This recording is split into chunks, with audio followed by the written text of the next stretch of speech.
Alright you guys, this episode of Paradigm Profiles is called MA Tax Collector Spirals Out of Control. Diablo and Shady enforce the MA's will.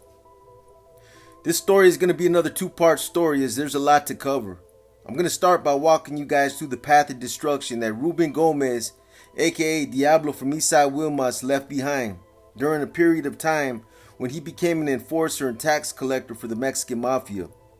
At one point, Diablo earned the faith and confidence of the MA as he enforced their will without hesitation. If tax money needed to be collected, or if the MA needed some of their edicts enforced, Diablo was someone who several Mexican Mafia members knew that they could rely on. According to other Eastside Wilmas gang members that came up with Diablo, he was someone who always had a violent edge about himself, and Wilmas was one of those gangs that had a lot of respect within the Sureño collective. It produced several Mexican Mafia members who garnered a lot of influence within that organization. Sleepy, Raul, and Tonito are just a few off the top of my head. But Diablo wasn't known for being a bruiser or someone who had a history of throwing hands and smashing people. But if pushed, he was known to mete out just enough violence necessary in order to get the point made. However, addiction is something that Diablo always struggled with. Like most addicts, there were lapses in time where he committed himself to staying clean. But over time, temptation and the urge to get loaded would give way to his addiction, and he'd eventually relapse. However, at one point, his addiction would also become his own undoing. It would also help drive the modest level of violence Diablo was once known for and transform him into a crazed and murderous killing machine. As with anything else in life that you partake in, once you do it once, or in this case spill blood and taste it for the first time, you become desensitized by it and it becomes easier. Diablo would end up killing 6 people within 5 months, and 5 of those 6 murders happened within 36 days. During the point when Diablo was still enforcing the MA's will, he linked up with another well-known up-and-coming Sureño by the name of Arthur Grajeda, aka Shady from La Rana. Shady was another quintessential figure who was striving to become an MA member, and when it came to violence, he definitely wasn't no stranger. Coming from a long family lineage of Mexican Mafia members, Shady was groomed up and schooled by his father, his primo, and his tíos, Charillo, Peanut, Guate, and Wino. As I delve deeper into this story that was told by several different people, you guys are going to hear about how Shady was once considered to be a legend, not only in his neighborhood but also on the streets to different Sureños who worked with him or knew who he was from being in the system. He was described as coming from a ghetto dynasty and as being the golden child. And again, this is because of who his family was and the things that he was exposed to. His mom was even well known. Her name was Susa, and she was the sister of Guate and Wino. Initially, Shady hit the system for a hot one. Him and his tío Chirillo killed a dude in the projects in Wilmas. And then 8 years into that bid, an appellate attorney decided to take up his case and represent him. This comes with a convoluted twist that I'll get into in the second part of this story. But this appellate attorney actually got Shady out. He put on his best suit, followed by his best performance, and fought tooth and nail for Shady. But like I said, this came with an ominous twist. This particular attorney was well aware of the Mexican Mafia ties Shady had, and thus propositioned him about a district attorney who was having an affair with his wife. Like I said, I'll get into that in the second part of this story, but this is how Shady got cut loose. After Shady won his appeal and got released from prison, he paroled with instructions to begin establishing the peace treaty. This is not to be confused with the first peace treaty that was pushed back in 1992 between the MA and the NF, or the second pushed years later in 2015, known as the Agreement to End Hostilities. This was the peace treaty on the streets of LA that was between the local street gangs. All this was happening on the cusp of the Rodney King incident and the LA riots. So according to one of my sources, who I'm now going to refer to as Puppet, Shady was somebody that he looked up to. He said Shady was the one. He was the epitome of a gangster. If you look the word gangster up in the dictionary, you see Shady's face in there. He went on to say that Shady had it all. He had the verbals, he had the brains, he was with the business, he carried himself like a gangster, he had hands, he could chunk them, he was politically connected, and he was just a good dude. But like Diablo, Shady's downfall was his addiction to drugs. This would eventually become his undoing as well. Drugs changed him and turned him into a different guy. Needless to say, he got tweaked out, the peace treaty went down the drain, and he lost focus. His career would end up following. He was still tapped in with his deals, but that didn't really amount to nothing because by then they were all in bad standings. I'm going to go into the details of the killing spree and everything that happened. I'm just giving you guys a quick synopsis of the storyline and what took place. So when Shady and Diablo linked up, they fed off of each other's negative energy and they both became reckless. They were both tweaked out and everything kind of spiraled downhill from there. Later in the end, politics came into play, and this is when Shady turned against Diablo. This would end up leading to Diablo getting hit several times in the county jail at Shady's direction. But what's good for the goose is good for the gander. Shady had a self-serving agenda, and a big part of that was him attempting to silence Diablo. Because after everything happened in San Pedro, where they caught one of the murders and they were driving around with the body in the trunk, the detectives linked the other murders to Diablo, which ended up turning it into an ugly death penalty case. Unfortunately for Shady, he was still tweaked out when he was arrested and agreed to be interviewed when they had him hemmed up in the Harbor Division.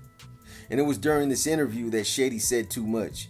But being in the situation that he was in, where he was being questioned about his possible involvement in several homicides, was definitely a bad situation to be in. It makes me think that maybe he thought he could talk himself out of it, and that he probably tried to. But regardless of how dire his situation was, even Shady had to have known that he was putting himself in a bad situation, and that these kinds of things don't draw no sympathy.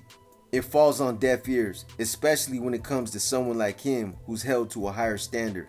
Like I said in the last profile I did on Mosca and one of his former secretaries, Big Verge, the bigger you get, the harder people want to see you fall. But Shady knew that he was going to be fighting an uphill battle unless he somehow figured out a way to silence Diablo. Being that he knew that they were going to be co-defendants and that the paperwork would be disseminated to them both, Shady knew he had to knock Diablo out the game. When someone produces black and white, it's hard to refute that. This is something I've talked about before as well. Even during a time like right now, where AI or artificial intelligence is being used a lot more frequently, black and white is still considered golden. Nobody questions the authenticity or legitimacy of it, despite the fact that people are creating bogus documents using AI. But the legitimacy of paperwork such as police reports or affidavits reflecting someone's statements is never questioned. So as Shady was attempting to silence Diablo, the Mexican Mafia started taking steps to silence Shady. Eventually, it became known by the ME that he had made several incriminating statements about both his and Diablo's involvements in a couple of murders that they were being arrested for. So Puppet said that when he was in the LA County Jail fighting his case, Shady got swooped up on the murders he was being investigated for, and that he landed in High Power where Puppet was at. Keep in mind, Puppet is someone that used to look up to Shady. He idolized this guy when he was younger, but when Shady got there to High Power, Tigre from the Avenue sent word to Puppet and another Mexican Mafia member by the name of Smiley from A Street that they had 2 days to get Shady off their tier. Again, I'll get into the details of what happened later on in the second part of this story, but for now, let me take you guys back to the beginning of the story and how these 6 murders took place. So for all the sticklers that want the exact facts, who, where, when, why, how, what time, what place, etc., according to the media, and the factual circumstances laid out in the criminal case against both Diablo and Shady, the murderous rampage or crime spree began on or around February 25, 1997 with the robbery of Xavier Salcido. According to my sources, this information is actually inaccurate. By the time Diablo went to Xavier's house to rob him, he was already well into his crime spree, and Xavier was just another one of his many victims that he had robbed. By this time, Diablo was already deep into the throes of his addiction, and he was basically jacking anyone and everyone that he could. Some of his victims were by opportunity, and some were people he knew who either had money, jewelry, or other valuables that he was aware of. Some of these guys were good people who he had interacted with in the past, and people who made the ill-fated mistake of allowing Diablo to come into their homes.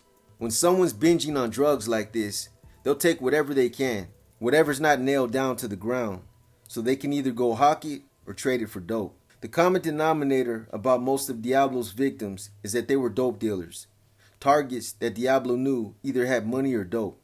In fact, Xavier was someone Diablo had grown up with, and he was somebody who he had considered to be a friend. But his addiction and the temptation to get loaded was stronger than any childhood friendships. When the media reported on Diablo's crimes, they just used Xavier as a point of reference. But again, by then, Diablo was already on a sick one. So in February of 1997, not long after paroling from Pelican Bay State Prison, Diablo went to Xavier's house and told him that he just got out and needed some money to help him get on his feet. Xavier told him he didn't have any extra cash and that he was struggling himself. With that, Diablo split and went on about his business. About 2 weeks later, he'd end up returning, but this time he had bad intentions. Diablo didn't need a reason to justify robbing Xavier, but he obviously felt offended that Xavier didn't help him and show him some love when he first got out. So on February 25th, 1997, Diablo popped back up with 2 other guys who Xavier didn't know. Xavier was home with his girl Sylvia and their 2 children. At some point, Xavier heard someone knocking on his back door. This wasn't uncharacteristic.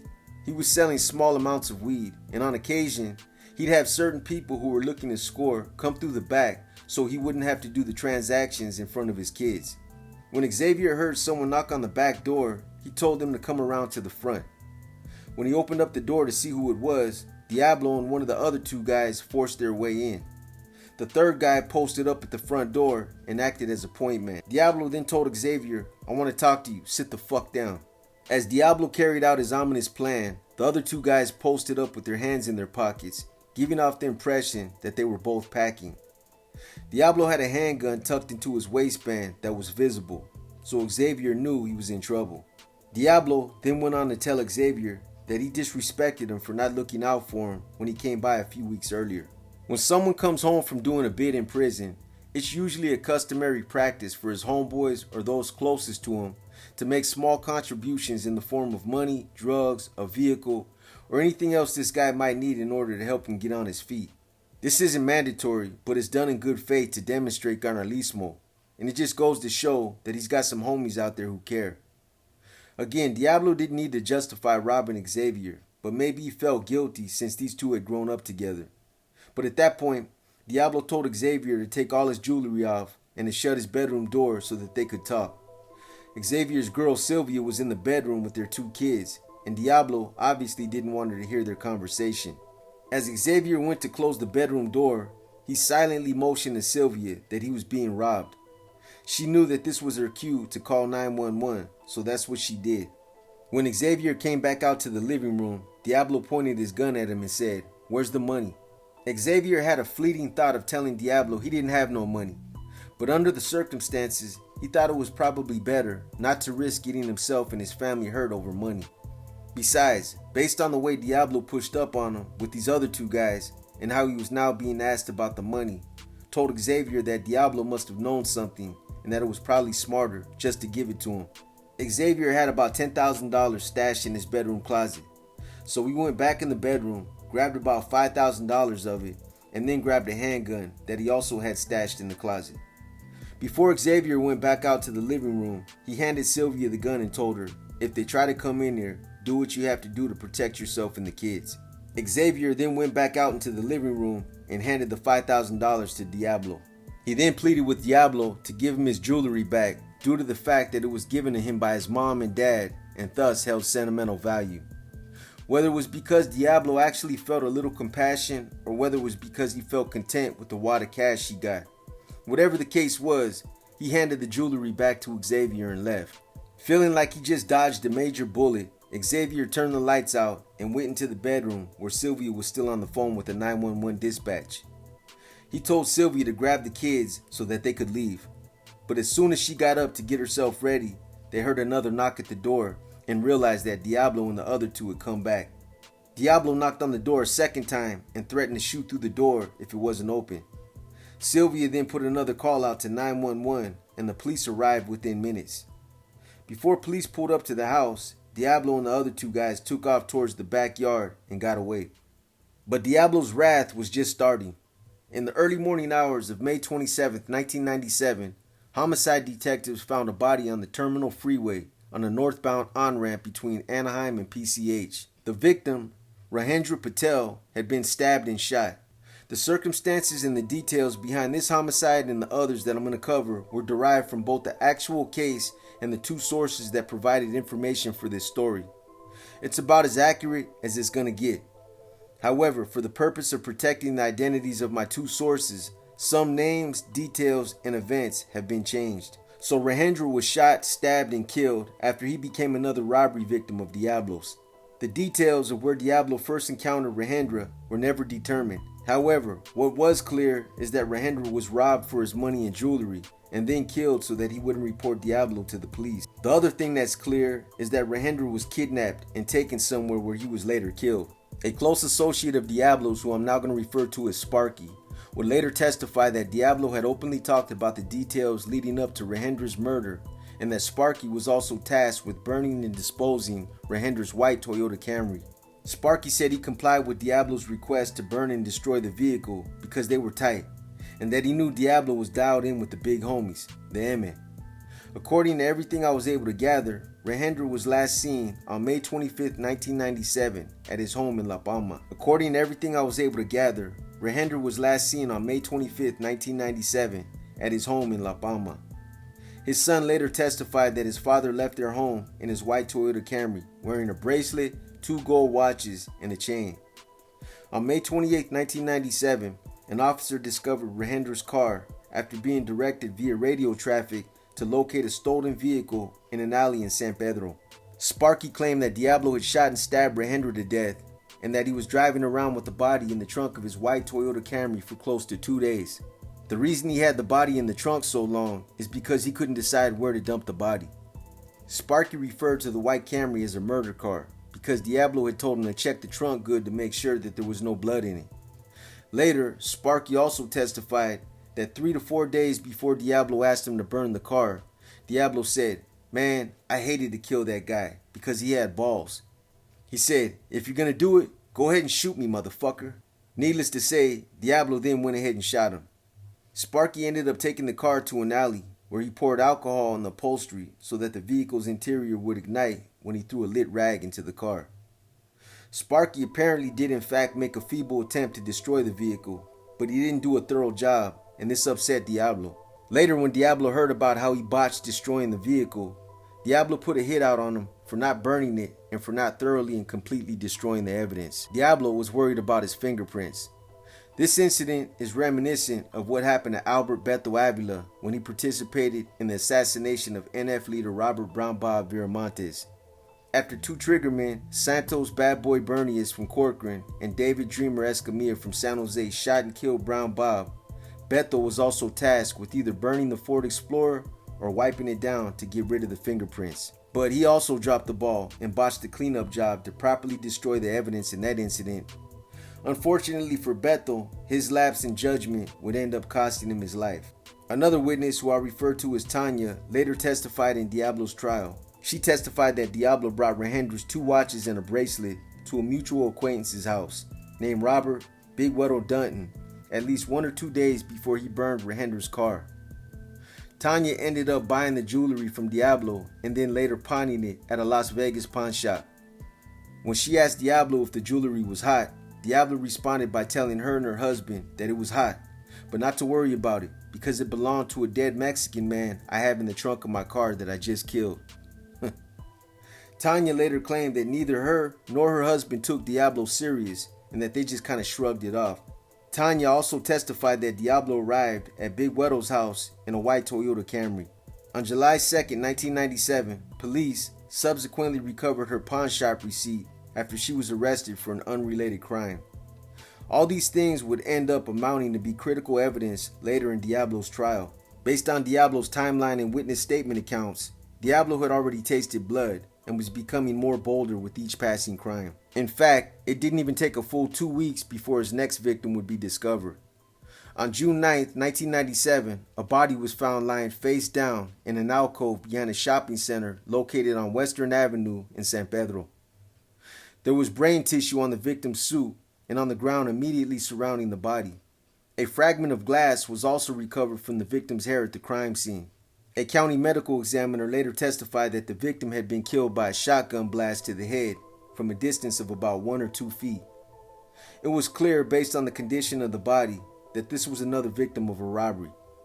Homicide detectives didn't find no jewelry on the victim, but there were indentations on the victim's fingers where he had been wearing rings. One of the victim's pockets was also turned inside out, indicative that someone had rifled through it. Another telltale sign that this was a robbery murder was the fact that there was no wallet or identification present. Although there was no wallet or identification, police discovered a business card for the restaurant Los Tres Cochinitos in the victim's right front pocket. Workers at Los Tres Cochinitos restaurant were shown a photograph of the victim and identified him as a regular customer who bussed tables at another restaurant. Upon visiting the victim's workplace, law enforcement were able to identify the victim as Jesus Escareno. On June 11, 1997, 2 days after Escareno's body was discovered, his car was found in San Pedro. One thing that became inherently clear from the onset is that this killing spree was being contained to the San Pedro area located within the South Bay and Harbor regions of Los Angeles. Either the perpetrator was from the San Pedro area or this was fast becoming his favorite killing grounds. One of the criminologists who responded to this crime scene testified that the car's roof was dented from shotgun pellets that had been shot into the vehicle. Several chunks of the victim's scalp, brain matter, and pieces of his skull were clumped up and pooling between the passenger door and the passenger seat. A vanity mirror in the visor had also been shattered by a shotgun blast, which was consistent with the glass that they found in Escareno's hair. It was also determined that Escareno's death did not occur where the car was found and that someone had driven the car following Escareno's homicide. A criminologist also performed a bullet path determination analysis on Escareno's car. The fire projectiles were consistent with the type of shotgun shell known as double-aught buck, typical of a 12-gauge shotgun. The same criminologist testified that the projectiles traveled upward from the driver's side toward the passenger side. This finding was consistent with the shotgun having been fired through the open driver's side window and that her findings could be consistent with only one shot having been fired from the shotgun. Maria Rosales, Escareno's sister, lived in Wilmington with her husband, her children, and Escareno. According to Rosales, Escareno normally worked as a busboy until about 10:30 p.m. on Sundays. After work, he typically went out to Los Tres Cochinitos to chat with his friends. Escareno always carried a wallet. Rosales testified that on Sunday, June 8, 1997, Escareno came home after work, slept for a while at home, then went out. Teresa Nava, a waitress at Los Tres Cochinitos, confirmed that Escareno had been at the restaurant on June 9th and that he left the establishment at around 4:10 a.m.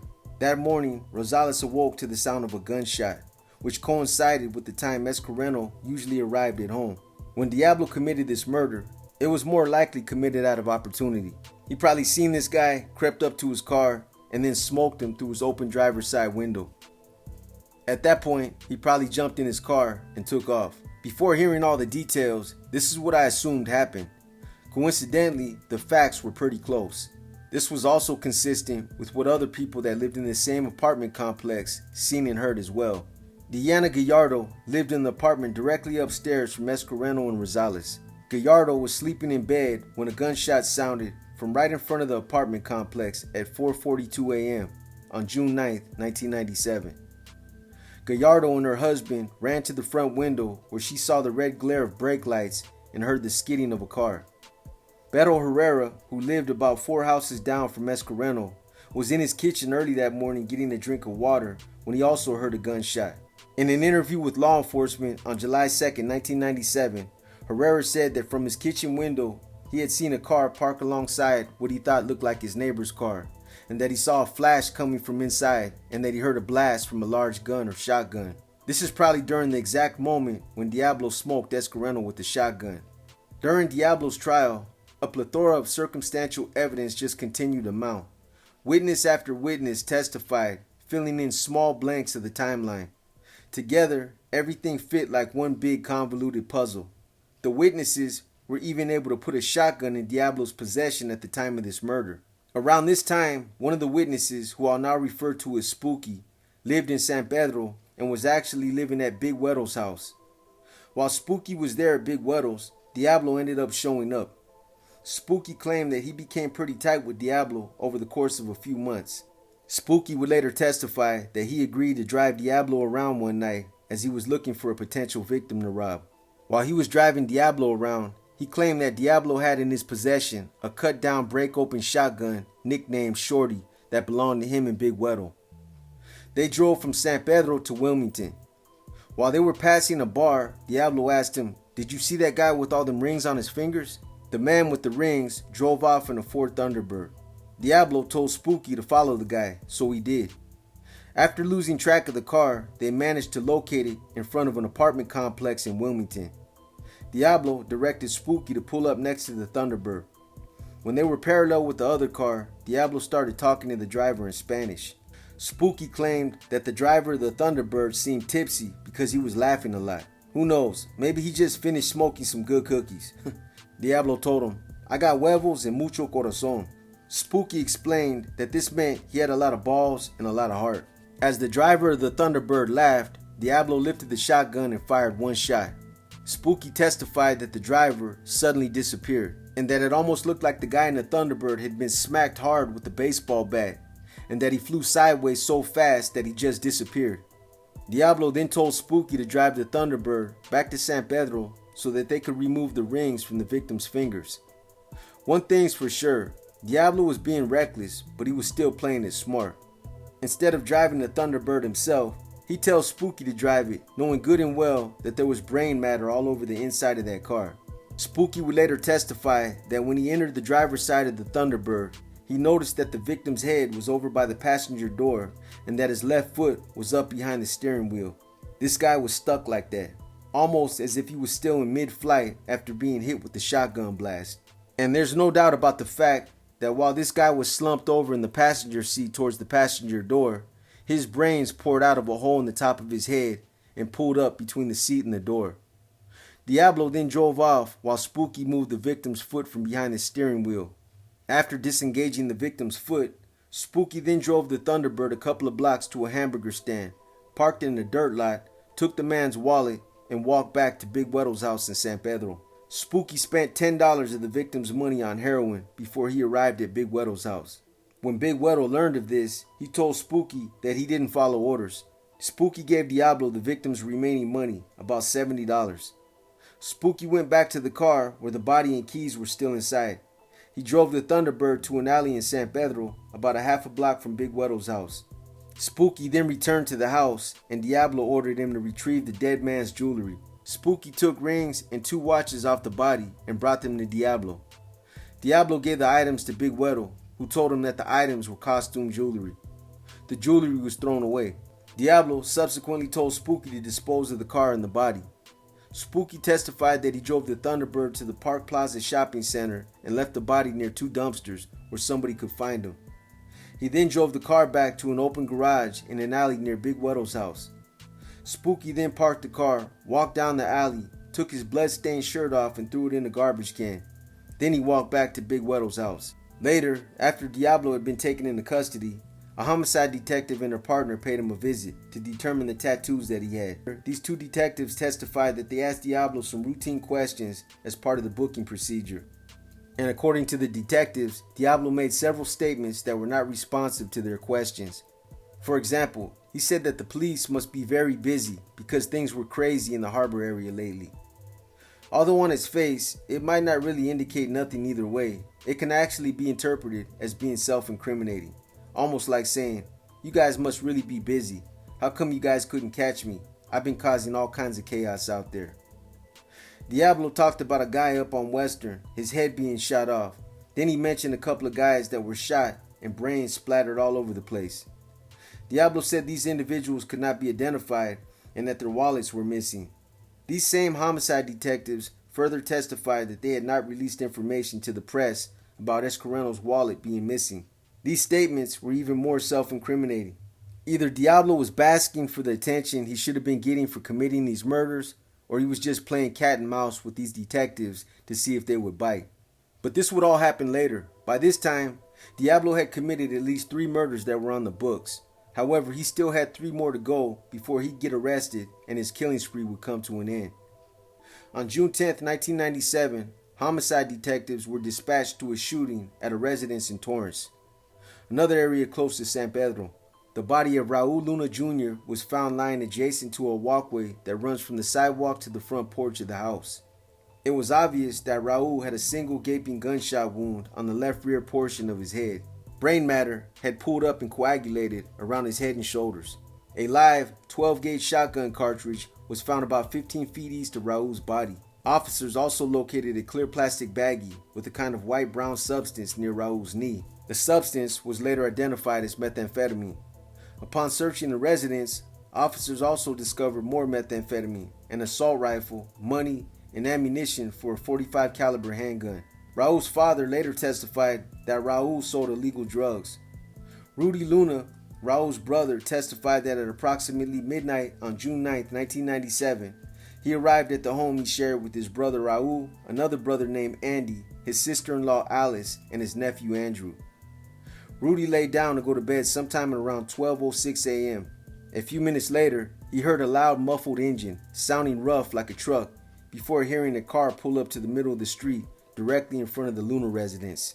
Approximately 3 to 5 minutes later, Rudy heard rustle noises in front of his bedroom window, so he looked out. Rudy explained that he didn't see anything, so he laid back down, and then a minute after that, he heard someone say, "There's somebody in there, there's someone in there." After a couple minutes, Rudy heard the same voice say, "He's here." He then heard his brother Raul say, "Oh shit." The next thing Raul heard was a gunshot. Upon hearing this gunshot, he immediately hit the deck and lay down on his bedroom floor. Eventually, Rudy got up and went to his kitchen window so that he could get a better vantage point. The kitchen faces the front of the house. He didn't see anybody but heard a muffled garbled cough and walked outside to find Raul lying flat on his back, bleeding from the head. Another neighbor, Charles Orr, lived on the same street as the Luna family. On the night in question, Orr was working on his computer shortly after midnight when he heard what sounded like an explosion. Orr assumed that the sound was a malfunctioning electrical transformer at the school down the street or a car backfiring. All of a sudden, Orr heard running and a kind of rattling noise, so he looked out of his window to see someone about Orr's size running eastbound in a heavy-footed way. Orr left his house and walked down the street to follow the runner, but did not see anyone. Around the same time, William Owens, a federal customs officer, was smoking a cigar across the street from his apartment, less than a mile east of the Luna residence. That night, Owens saw a guy running eastbound toward him. The man asked Owens to give him a ride to his girlfriend's, but Owens declined. The man continued to run eastbound. Owens soon called the Torrance Police Department and reported hearing a gunshot at about 1 a.m. During the trial, Owens identified the running man as Diablo, Ruben Gomez. An officer named Steve Fletcher testified that upon canvassing the crime scene for possible witnesses, he spotted a silvery white and black Oldsmobile from the mid-1980s, parked about 100 yards south of the Luna residence. The officer noticed that the car windows were rolled down, the keys were still in ignition, the hood was warm to the touch, and the tires were wet, appearing as they had just been driven up through the water that was in the gutter. Other responding officers found a radio and a white plastic bag containing 7 live 12-gauge shotgun rounds in the back seat of the vehicle. The vehicle was towed to an impound yard later that day, where Officer Brooke McMillan took additional photographs of the vehicle's interior.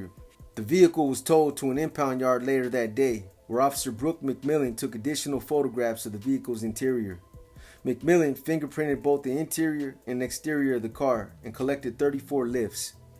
2 prints lifted from the exterior surface of the passenger door belonged to a woman named Maria Baca. 1 print lifted from the rearview mirror matched Baca, while the other matched another woman named Sandra Rubacava. 7 prints from the driver's window exterior matched Diablo, and 1 matched Rubacava. Finally, 3 prints from the driver's side door exterior also matched Diablo. The evidence just kept mounting up. It seemed like Diablo was getting bolder with each murder, but it also seemed like he was getting sloppier and cared less and less about getting caught. But even with all this evidence against Diablo, the most critical mistake he made after killing Raul was to use his cell phone. That's just a serious, boneheaded lapse in judgment. Why would anyone in the right state of mind use the cell phone of someone they just smoked, knowing good and well that the cops were going to pull all the numbers? But that's what he did. After killing Raul, he picked up his cell phone and made several calls.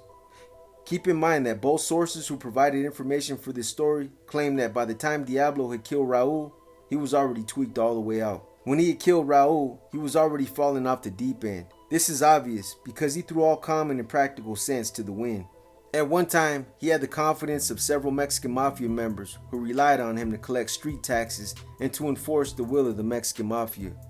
He was given directions to enforce the Mexican Mafia's tax program, and he was also told to jam up several individuals who had fell behind on their payments. But at one point, he fell off the radar. Nobody could get in touch with him, and he was avoiding all the people he was required to stay in contact with. The only reason he continued to stay on track, and the only reason he continued to put his best foot forward, is because he linked up with Shady Grajeda from La Rana. Again, Shady wasn't a made man, but he was as tapped in as anyone could be without being an actual member.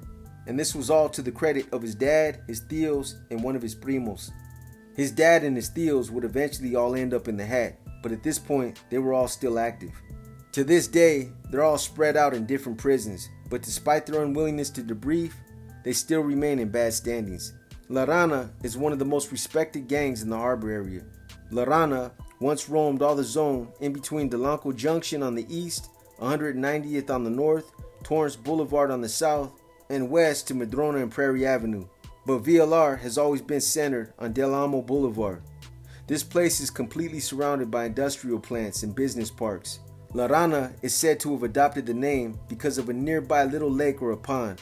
Some have even called it an old swamp area where you could hear the frogs croak throughout the night. This small lake or pond was there going as far back as the 1800s.